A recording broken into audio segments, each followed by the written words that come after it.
For the first time ever, the first 3 Storm games are coming to PlayStation 4 and Xbox One. The first 2 Storm games are finally coming to PC, so I was surprised that I wasn't able to find a single place that explained what this collection included. So I figured, what the heck, I'll put in the time, I'll do some research, and put that information out there. So here's everything you need to know about Naruto Shippuden, Ultimate Ninja Storm Legacy, and Trilogy from a guy who has played all of those games.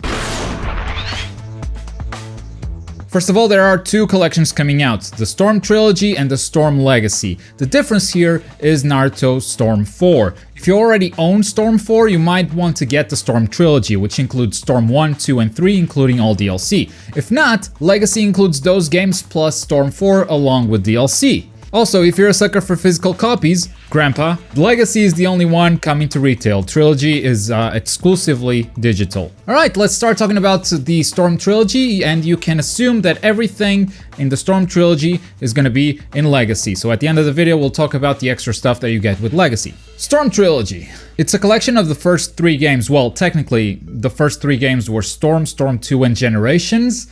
But I guess Generations doesn't really count. For those who didn't play, the first Storm game is the one with the best free roaming of the entire series. You can jump, you can wall run, you can use a technique called the Naruto cannon where you just kind of fling yourself across the map. But the missions are a bit bland themselves, and because this was the first Storm game, they were still figuring out the combat system. For instance, there's no substitution gauge, which we see in later games. You would sub out of a combo simply by hitting the button with precise timing, which made the game a bit spammy. People were mashing that button all the time. Later it became more about gauge management, but for now it's just spam, spam, spam, spam, spam. Also, it's the only game of the series with wall fighting. You could fight on walls, a thing that people kept asking to bring back, but it was a bit awkward in the first game, so they removed it, and the fans never let it go. The game was a PlayStation 3 exclusive, which means not only PC gamers are getting it for the first time, but also Xbox gamers. Then we had Storm 2, which significantly ramped up story mode, adding CG cutscenes and character dialogue, making this an actually entertaining way to experience the Naruto story, even if you had not watched the anime previously. They also added QuickTime events to make the fights even flashier, but all of that came at the cost of the free roaming not being as fun. Instead of exploring a fairly open Konoha village, you can now leave the village and explore other places, but you kinda just run, and it's fairly linear. The free roaming only got worse, but in my opinion, the story mode overall only got better with time. Storm 3 is an interesting one. By the time Storm 3 came out, we already had another game called Generations, and Generations introduced the substitution gauge, which was such a big deal for this fighting system. And because Storm 3 didn't really have to meddle too much with mechanics, since that big change had already happened, they were able to focus on making that game a bit more complete, so Storm 3 is really good.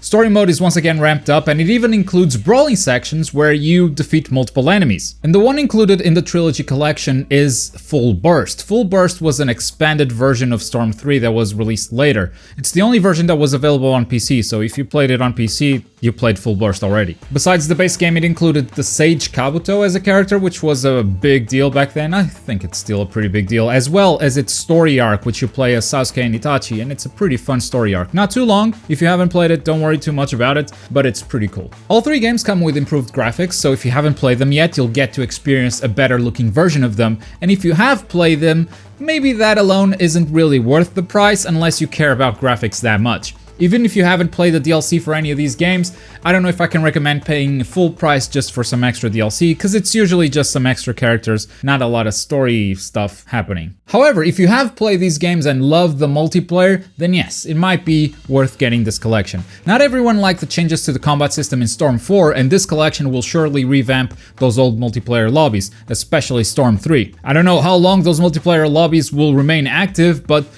there will be a spark of life again. And for those who love the Storm 3 multiplayer, or maybe even the Storm 2 if you weren't a fan of the substitution gauge, if you feel nostalgic about that stuff, then yeah, this might be your chance to give it one last hurrah. And that's the Storm Trilogy. It seems that the games will also be sold separately. I read that in some website. I don't know how official this information is, but if you only want to buy one of them, it would be really cool to sell them separately. But since the prices haven't been released yet, I don't know if that's worth it. Maybe check it out once it actually releases and decide which one you prefer based on the amount of money on your wallet. Next, we have the Legacy Collection, which includes everything we talked about plus Storm 4. The reason why these two collections exist is pretty simple. Storm 4 already came out for PC, PS4, and Xbox One, so a lot of people already own that game on those platforms, and since they don't want to pay extra for the game they already own, Bandai Namco is releasing the Trilogy alongside the Legacy. And Legacy not only brings us Storm 4, but also its latest piece of DLC, Road to Boruto, which includes a new adventure mode, as well as a few extra characters and outfits. The adventure mode of Storm 4 is, in my opinion, the most boring thing ever. It's the free roaming portion of the previous Storm games, without the cool looking cinematic fights.